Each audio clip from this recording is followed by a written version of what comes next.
thanks to most of you, and on behalf of my colleagues at Keene State College, and particularly the staff of the Cohen Center for Holocaust and Genocide Studies, I am pleased to greet you on the occasion of the 16th Annual Holocaust Memorial Lecture, and to welcome you to this evening's program. It's a pleasure to see so many friends of the college and of the Cohen Center here for this special occasion. It's particularly warming knowing that we've had another occasion in our nation where there has been a sense of the violation of our one of our public spaces, the National Commons, with the shooting in Washington today. So I don't want to dwell on that other than to remind us that we remember that because we are all connected. We are connected to what happens in Washington, and Washington is connected to what happens here.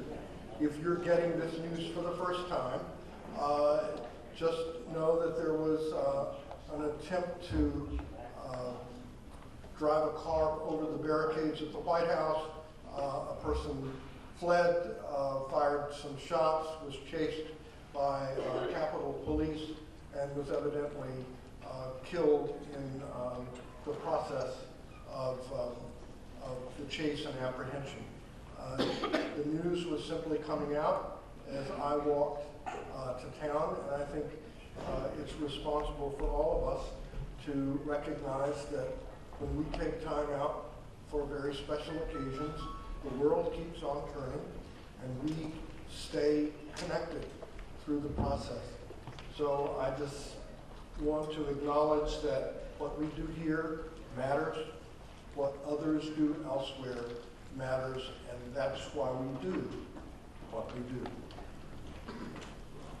The Holocaust Memorial Lecture began in 1998 to honor the legacy of the Holocaust and its continuing impact on and in our lives today.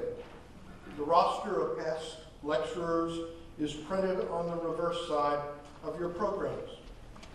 As you can tell from its list, we have been most privileged to welcome a distinguished group of scholars and witnesses to our campus. That privilege continues tonight. Daniel Mendelsohn is an internationally known and best-selling author, as well as an award-winning critic and essayist. Consequently, his name and work are known to many in tonight's audience for a variety of reasons, most of which have to do with his carefully textured writing and his compelling voice. Some of us have encountered him in the pages of The New Yorker or the New York Review of Books, some through the New York Times book reviews, some through his collection of essays like Waiting for the Barbarians. For many of us in Holocaust and Genocide Studies, our primary introduction has come through his 2006 book, The Lost, A Search for Six of 6 Million. For that particular work, Mendelsohn has received numerous awards, including the National Book Critics Circle Award, the National Jewish Book Award, and the Salon Book Award, as well as the Prix Medici in France. While not an award, the fact that The Lost has been translated into over 15 different languages is major testimony that Mendelsohn has succeeded in preparing a work that speaks not only for him and for his family, but to and for others throughout the world in ways that are insightful for them. One need only turn the book over to review the blurbs on the back cover from writers like Michael Chabon, Joyce Carol Oates, J.M. Coetzee, and Gary Wills to realize the compelling power of this book. It should come as no surprise that we in HGS studies, in Holocaust and Genocide Studies at Keene State, regularly use The Lost as a text in our upper level seminar, Rethinking the Holocaust. Our students will eagerly join the chorus of those who celebrate the merits of this book. Daniel Mendelsohn is also Professor Mendelsohn. He teaches classics at Bard College in Annandale-on-Hudson, a hamlet midway between Albany and Newburgh, where he holds the Charles Cranmer Flint Chair in Humanities. A graduate of the University of Virginia, Professor Mendelsohn earned his MA and PhD in classics at Princeton. I could go on, but what else needs to be said except that Professor Mendelsohn's topic tonight is lost between memory and history, writing the Holocaust for the next generation. Daniel Mendelsohn has been on our wish list of speakers for some time, and we are pleased, finally, to be able to say, please join me in welcoming Daniel Mendelsohn.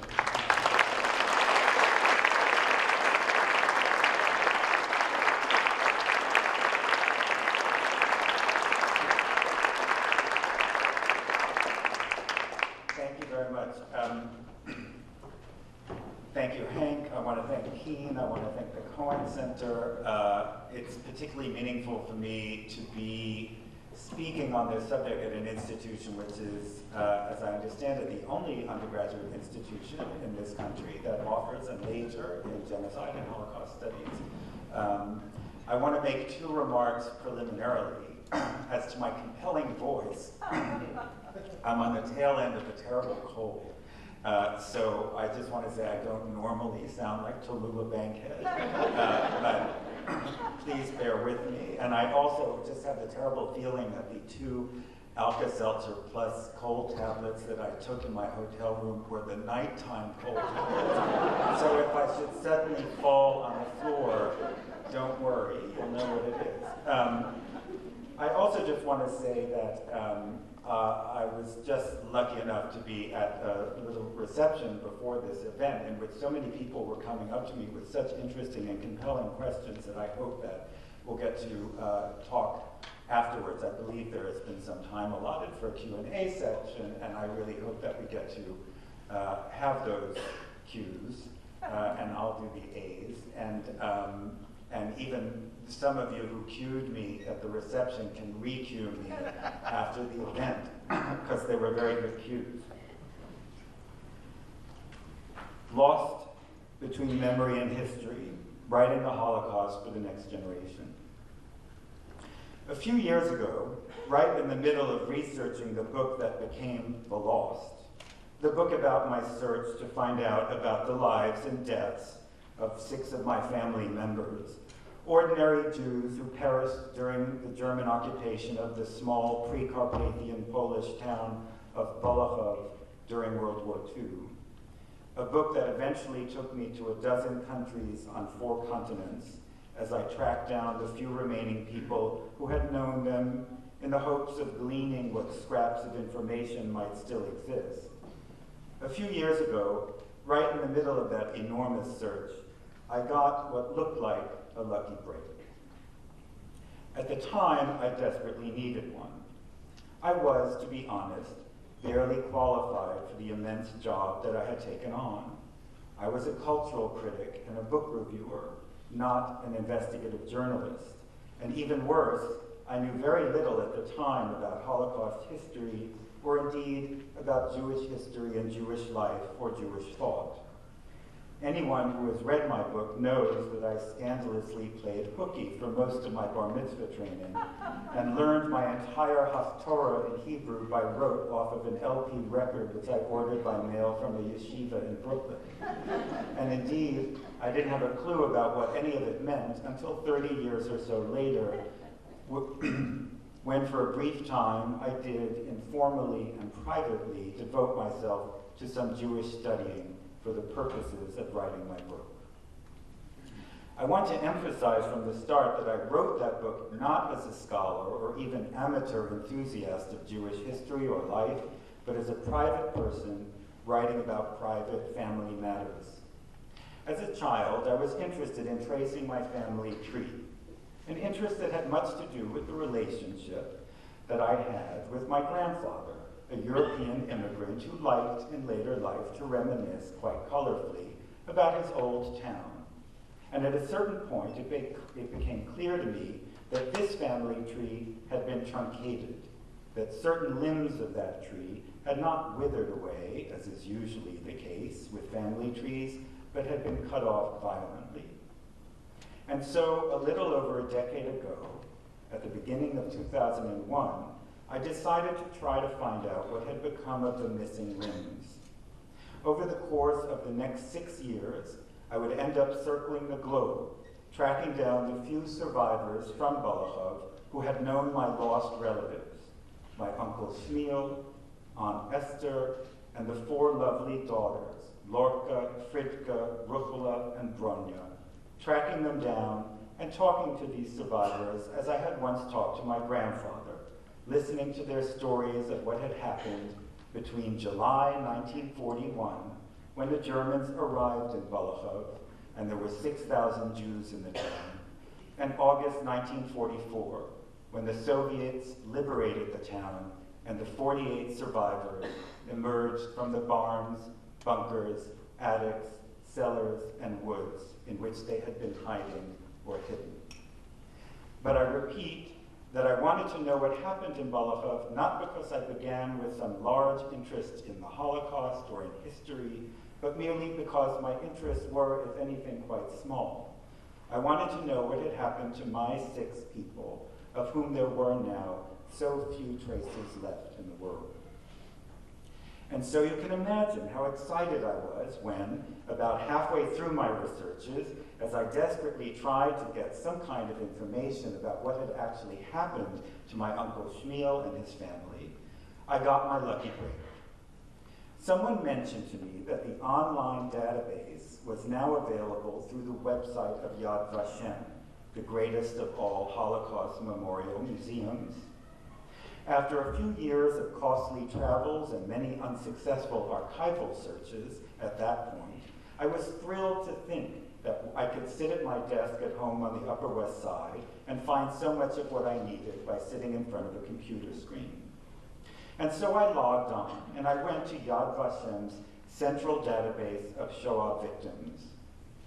A webpage headed by the deceptively flat, but in fact unbearably poignant words written by a resident of Vilna in his last letter to the outside world, dated 1941, quote, "I should like someone to remember that there once lived a person named David Berger," unquote. I went to this site and I began my search, entering my various parameters: the country, Poland, the town, Boleshov, the surname that I knew so well since childhood, Jaeger, Jager, with the funny 2 dots over the A. And indeed, 6 records turned up, records of 2 parents and their 4 children. My heart pounding, I began to read the record of Uncle Shmuel's oldest daughter, Lorka. It just so happened that I had been hearing conflicting stories then from some of the survivors I was interviewing about just when this Lorka had run off to fight with a local partisan cell. 1942, 1943, it wasn't clear. And so I read the page for Lorka on the website and learned the following. Now I'm quoting.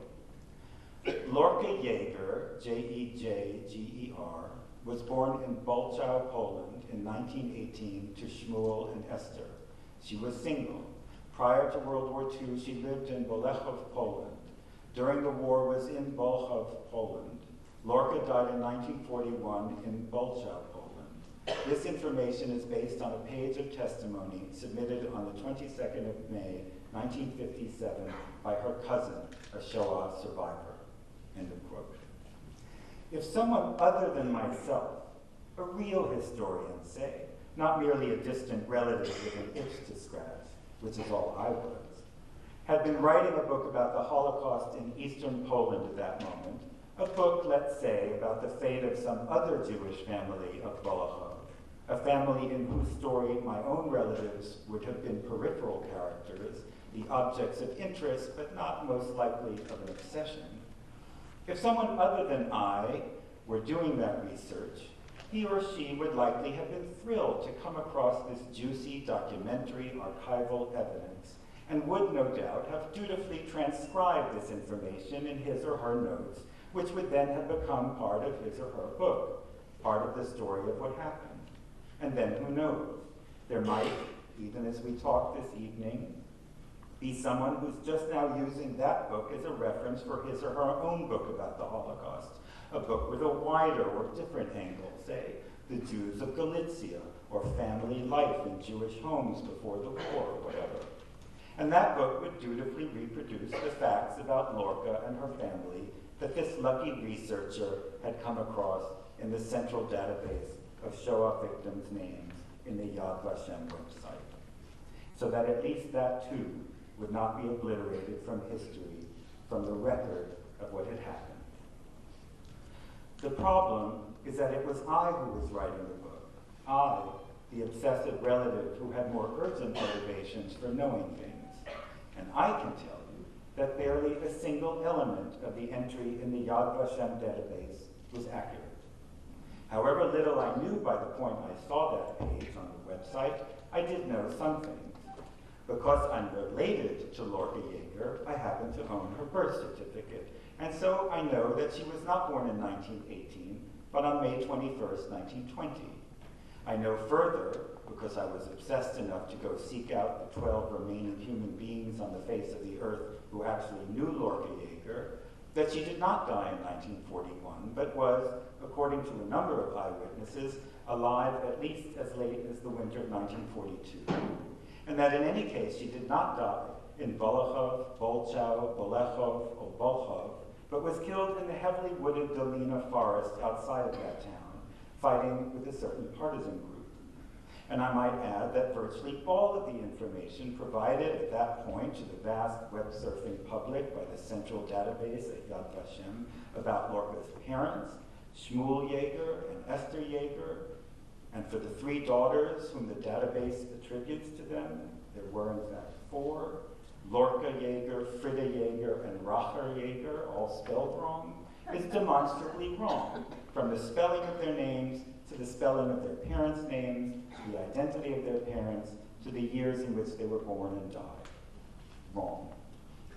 But unless, like me, you had a vested interest in the few facts that can still be known about these people, you would never know that the information about these 6 that you were so happy to be able to find on the archival database was almost completely incorrect, and you'd never be the wiser. And you'd then include your erroneous findings in the book that you were writing, which would then become part of history, and no one else would be the wiser either. Why does this matter? Why really do we care if a girl's name was Rachela and not Racher? That someone was born in 1921 and not 3 years earlier?